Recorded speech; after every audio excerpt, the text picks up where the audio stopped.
Imana ishimwe. Amen. Amen. Nukuri mvuga Imana. Nukuri pe. Kandi ndayikunda pe. Kandi uzakomeze uyivuge. Noneho bwira abantu bashaka gukomeza kugana nawe cyangwa bagukunze nimero yawe. Murakoze cyane. Ndayiguhuze kwishyira hejuru nta kibazo. Mu izina rya Yesu mugira amahoro y'Imana. Mumeze muti. Mumeze neza. Ngiye basuhuza nitwa Gahunda imbere za kamera za Gahunda Studio. Murahabona umubyeyi. Ni umubyeyi Imana itoranyije mu gihe nk'iki ngiki afite ubutumwa bwiza. Reka tumwakire. Tugwaye ikaze kuri Gahunda Studio TV. Murakoze. Ndabashuhuje mu izina rya Yesu. Ndabashuhuje mu izina rya Yesu. Imana ibampera umugisha.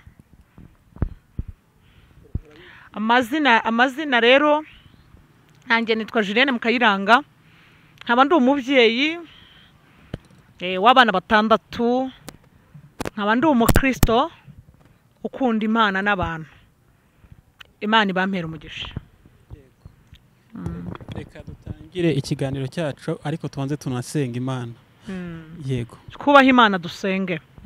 Uwiteka nyiribihe, Imana y'amahoro, Imana yo kwizerwa, Imana yo kwiringirwa, uri umukunzi mwiza. Uri Imana idukunda. Ni star ya fore gide ntugire abanura ku butoni. Turagushimye turaguhimbaje ko duhumwe ku mwuka w'abazima. Turagushimye turaguhimbaje ko kiturinze. Turagushimye turaguhimbaje ko gikorana natwe uhereye none n'iteka ryose mu izina rya Yesu Kristo. Amen. Yego. Ati amakuru ni meza. Ati si wabye saa 11 nti. Ati mbega umubyeyi wikaraga, ati ukuntu wikaragaga, ati usenga, ati niko nkubaze, ati uri mama pasteur. Ndamwana hoya. Anje amwe ati izo ndimi wazikuye. Ati amina. Nangije ndamubwira nti hoya, narambwira ati mwabyaye mu gitondo ati baze kugusezerera pe. Aranje abandi barambwira ati rero iki tubabaza cy'uwo mubyeyi twagomeje dutureba nta muntu wari wamugeraho. Kuko najyaga kugara ubwenge ngo ntire telefone mamagare ya sereri rupfikaza. Ariko guhera icyo gihe barambwira ati umwana wawe witwa ngo iki, ndababwira ati amazina, narambwira ati wabyaye iki, ndababwira n'umuhungu. Narambwira ati waturutse, ndababwira bareba ku gakare narangije ati uzi ko umuganga aravuga ati uzi ko uyu mubyeyi azi ubwenge. Abandi bavuga ati uyu ni umuheburayo kazi, abaheburayo niko bamera. Ndangije nuko nabonye Imana nzagaruka. Urakoze Imana igumugisha rwose byari byatu twumvaga dufite amatsiko menshi ariko urakoze cyane. Uzagaruka none tuganire birambuye koko ubuzima numvishe buteye ni burebure.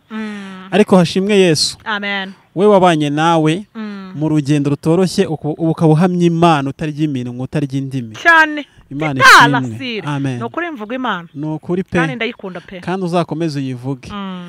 Noneho bwira abantu bashaka gukomeza kugana nawe cyangwa bagukunze nimero yawe. Murakoze cyane. Ndayiguhuze kwishyira hejuru nta kibazo. Ntabwo uri buvuge noneho. Ndayiguhishyira hejuru. Yego, asante. Sawa rero twagushima Imana igumugisha. Ubwo ikindi gihe tuzongera tuganire noneho birambuye. Wabayeho gute ubuzima bwawe n'ibindi bitandukanye. Kuko uyu murimo kugira ngo abantu bamenye wari wo nuko bumva icyo wabamariye cyangwa ubundi by'Imana yakoze. Nibyo bituma tuyigumaho tunayizera. Ni nabyo dukoresha tubwira abandi kugira ngo nabo bayikunde babane nayo. Imana igumugisha. Twagushimiye kuri Gahunda Studio TV. Tuzongera tugutumira ubutaha. Urakoze. Amen.